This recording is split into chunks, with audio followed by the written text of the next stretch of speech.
with all of this happening, the value of Flaherty is going up around the league for all these teams that are contending. There's one team that I'll say remains the best trade target for the Tigers, and it became even clearer with this bidding war. Mm-hmm. And it's the Baltimore Orioles. Yes, sir. And that's because Jack Flaherty could be involved in that trade. All roads lead to O. It does. Without changing whatever Scott Harris is asking for, we hope he's asking something relatively reasonable, even though it should be historic. You could add Jack Flaherty to that deal without needing much more. You could add it to that deal just to get that deal done. Yeah.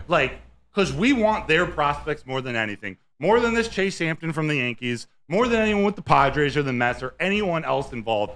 You see what you can do, including Flaherty in a Baltimore Orioles deal with Skubal. They don't want just Flaherty alone. Flaherty was a rental for them last year and didn't do so great. But when we're talking adding Flaherty to a package with Skubal, maybe with Skubal and Shelby Miller, they have a rotation in the playoffs that's Skubal, Flaherty, Corbin Burns, Grayson Rodriguez.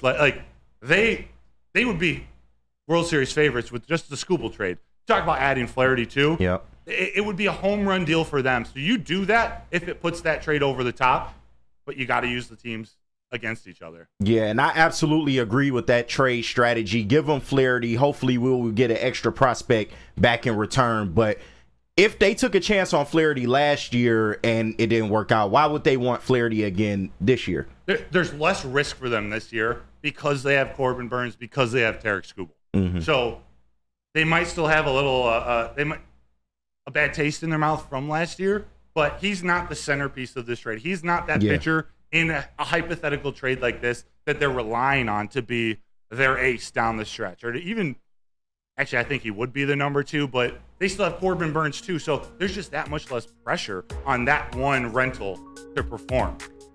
But it does make you that, the way he's pitching, Flaherty is a different pitcher. Yeah. So it's an emotional decision from the Orioles not wanting to take that chance again. But Flaherty, last year and this year, 2 completely different pitchers. And that's the value of Chris Fetter, Robin Lund, Juan Nieves, this Tigers pitching staff.